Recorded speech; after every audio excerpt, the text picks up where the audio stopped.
do you think it's important for colleges and educational institutions to be aware of the needs and the challenges of military children? It's because of the impact it can have on not only their attainment within that setting, but also their emotional and well-being. Um, you know, civilian children go through parents going away for long periods of time, but military young people have that additional not knowing where those family members are. So, always maybe being in a state of worry or anxiousness that will maybe have an impact on their attendance within these institutions. It might have an impact on their mental health and well-being. So, if these schools and colleges understand, you know, how many children are experiencing these challenges, they might be more empathetic towards their circumstances, and me be more aware why Ruby might be not at college next week because mum or dad might be back from deployment, and that's quality family time. So they just need to be made aware that there are other challenges going on within a military family. They just need to be aware of and to be more empathetic and understanding. And young people want to know, and this is, we've heard this from young people that we've worked with and panels that we've listened to, that young people want to be heard. They want to celebrate they're from a military family. They want, recognition that it's hard and they want adults to understand that. And I think if there was more understanding, then it would make the lives of those attending those colleges and universities easier. And Kelly, you mentioned earlier having that open line of communication between Ruby and the college. Um, what are other support elements that educational institutions can do to support military children and young people? So having a service pupil champion is something that I would always say they should start with if they don't have anything at the moment. One nominated member of staff who tracks these children, again, reaches out to them, picks up the phone, checks in on them, makes sure there's okay, invites them for a coffee if it's at university, a coffee morning or a breakfast morning. So having a service pupil champion is a really big key, I think. And those that are doing it well have great best practice that could share it with other schools. Something else would be to advertise on their websites if they're attracting service children, what support they're offering. So do they have a progression mentor that's available on a weekly, monthly basis where they could drop in and speak to them? Because this is what Ruby wasn't aware of, that there was that nominated person.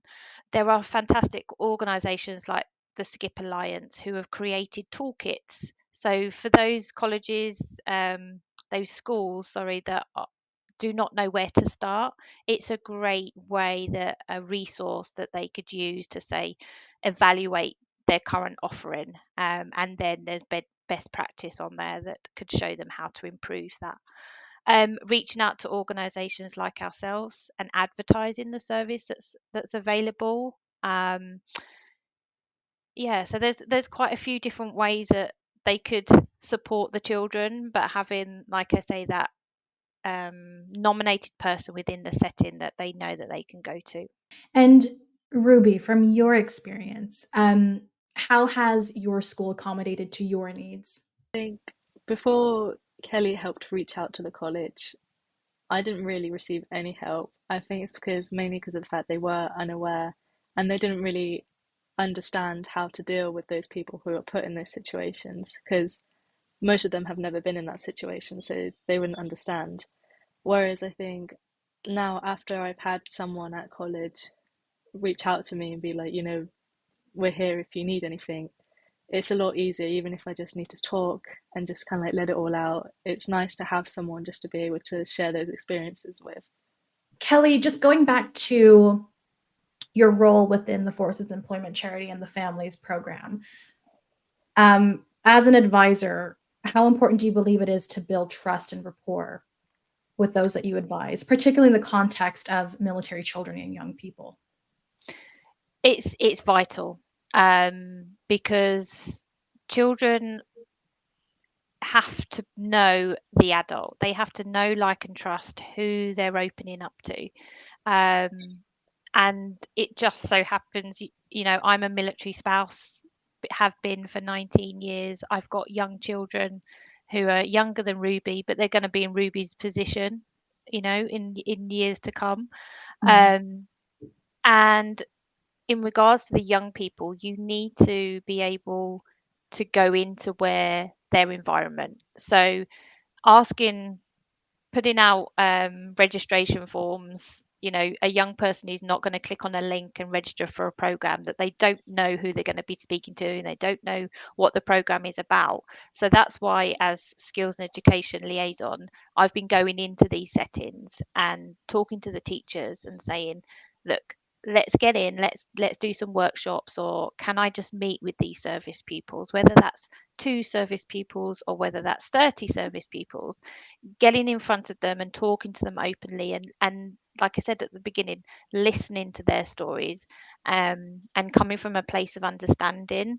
um, it just breaks down a lot of barriers, and they are more willing to open up and talk about their difficulties and why it's, sorry, keep joining by a cat. And and why it's so difficult, possibly for them to keep talking about their, you know, challenge, you know, how many Mhm. schools they've moved and why it's so difficult, why they find friendship groups really hard to get into and build those strong lasting relationships. Whereas when I go in and say, I understand, I'm living it just like you are, you don't have to, you know, and you see their shoulders just relax because they say, okay, you understand me, and you're not just playing lip service and just saying, yep, yep, I understand. I really do understand. So breaking down those barriers means that you're going to get more out of that young person, and they're going to be more engaging. So, you know, me and Ruby, whether it's WhatsApp, whether it's email, we're in touch with each other at least once or twice a month just to check in. And you know, when Ruby had her mock exams, I was literally like, oh, you know, fingers crossed and everything, because you're cheering them on from the sidelines. And I know now she's heavily revising for exams after, you know, when coming up. So you take all of that on board, but Ruby's open and honest and says, you know, we can have an open conversation. She's like, yeah, I'm absolutely fine. But until you build up that trust, they're not going to be as open to the support that we can offer. It's been amazing because I think Kelly has really helped me to push me out of like my comfort zone, and it's really made me become like really confident as a person, and just helping me like make informed like decisions for myself, having to me to be really independent, ready for my decisions for uni or career wise or anything like that. So she's been really helpful.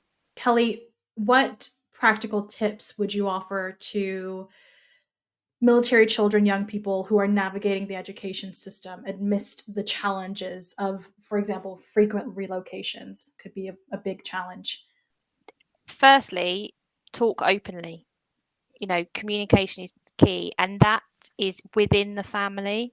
Ruby, obviously, just an example because you're here, the first call we had was with mum, and we talked openly all together about their situation now and what would it mean if Ruby did went down this path or this path. So we had a really open communication, really open discussion, and I think that's key, is talking first, because if you are struggling, they are the first people that will be able to help you.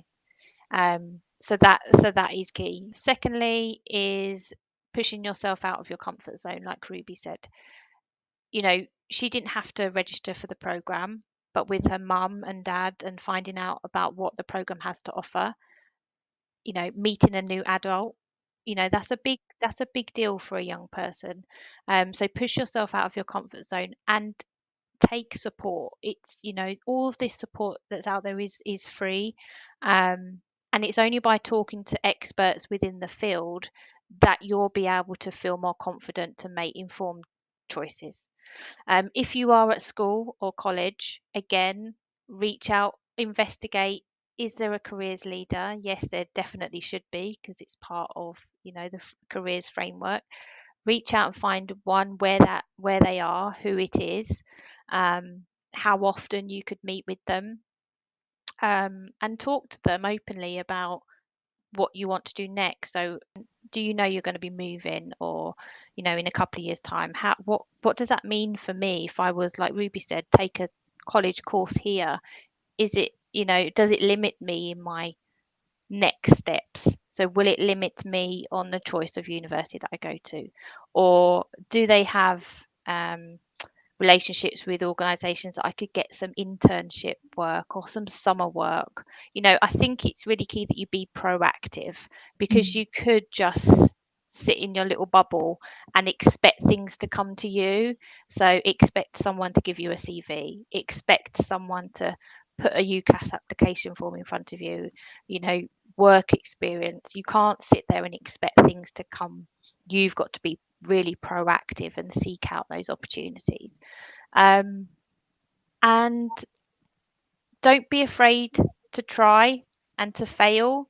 We always say you've got to fail and to learn and keep going. So if you do apply for that first part-time job, to get experience, so you can put that experience on your CV, or you want to go and do a voluntary role, again, to add to your personal statement, write lots of different letters, and go and hand give them to those shops, or charity shops or restaurants, but tailor those. Don't just write a generic one for everybody. You've got to tailor those, because then hopefully the success rate, and people will contact you, and because they can see that you're interested. So overall, I would say communication, be proactive, seek support, um, and get in touch with organisations like us that are offering that free guidance, um, for young people with military families. And Ruby, looking back for you, what advice would you give to your younger self or to other military children, young people who are navigating similar challenges in education? Similarly to what Kelly said, something that I've learned recently is that it's okay to reach out for help. Like, it's actually really needed just to help you become more accepting of your experiences and, the uncertainty that you're having to deal with. Like, sometimes I think a lot of people, especially young people, think that they're going to be judged for what they say, or it's going to seem silly Mm, or stupid.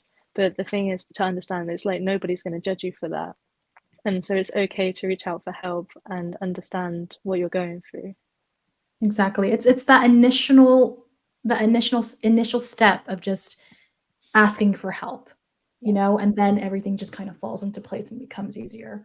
And Ruby, do you have what are your aspirations for the future? How do you see your experiences as a military child influencing your career path and goals? Where do you see yourself in 5 years? I think I'm going to start off with uni, and then once I'm into uni, I'm going to hopefully go. I'm thinking of the psychology industry. I know I definitely didn't want to go into the military. I think that helped me show me I did not want to do that. But it helped me show me that I want to do something like still helping people, because it helped me to realize I want to help those people who maybe actually need the help like I do. And I want to help those people who feel like they can't reach out, be able to have those people so they feel comfortable to get that help. Oh, And that's you will be wonderful. amazing at it, whatever you, Thank because you. like I said, Catherine, she underestimates herself, but she's doing so well. And she's got the drive and determination. And I think if other children are watching this, or if parents of children are watching this, they need to show it to their children, because you are a prime example of coming from a place where you're, you know, quite insecure, if I'm okay Yeah. to say that. Yeah.